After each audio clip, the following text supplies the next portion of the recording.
చేసే గోరు ముద్దలు, తాతయ్య చెప్పే నీతి కథలు,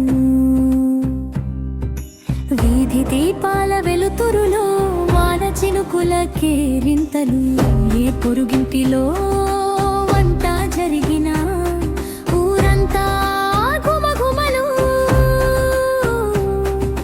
పండుగ వస్తే చాలు వాకిళ్ళ నిండా రంగురంగుల ముగ్గులు. టీవీలో చిత్రలహరి కోసం ఊరంతా ఒక చోట చేరే సమయం, ట్రాన్సిస్టర్ రేడియోలో వినే ఘంటసాల గానం, సైకిల్ కళ్ళ ఆటలు, గాలిపటాల ఎగురవేతలు, గోలీలాటలు, గిల్లి దండాలు, మరువలేని చిన్ననాటి గుర్తులు. కల్మషం లేని మనుషులు, కష్ట సుఖాలతో ఉండే మనసులు, ఒకే కంచం ఒకే మంచం, అదే కదా మన పల్లె అందం. రావి చెట్టు కింద రచ్చబండ, తీర్పులు చెప్పే పెద్దల అంద, పొలం గట్ల మీద పరుగులు, చద్ది అన్నం తిన్న రుచులు. నేడు కాంక్రీట్ అడవుల్లో కనుమరుగైపోయిన అనుబంధాలు, పచ్చగడ్డి మేసేటి ఆవుల కేరింతలు, ఆవు దూడ వెనకాలే మన చిన్ననాటి పరుగులమ్మ.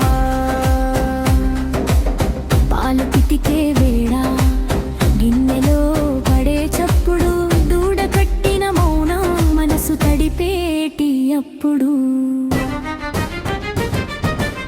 ఒకరి ఇంటి ఆవుకి ఊరంతా మేత వేసే కాలం, ఆ పశువుల మీద చూపించే కల్మషం లేని ప్రేమది.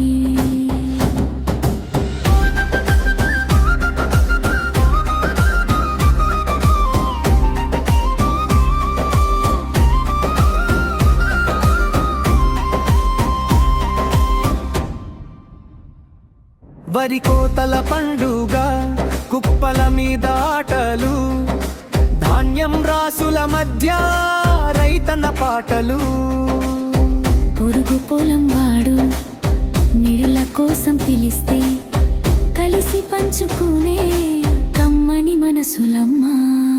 మనుషుల మధ్య దూరం లేదు, మనసుల మధ్య గోడల్లేవు, ఒకే కుటుంబంలా ఊరంతా కలిసుండే రోజులవి.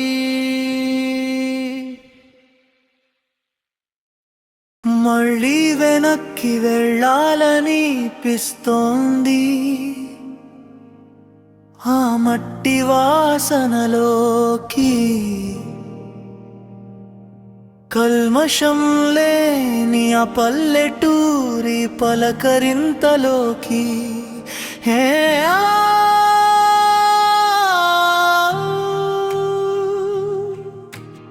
ఎంత ఎదిగినా, ఎన్ని దేశాలు తిరిగినా, అమ్మమ్మ ఇల్లు, ఆవుల పాక గుండెల్లో తీపి జ్ఞాపకం.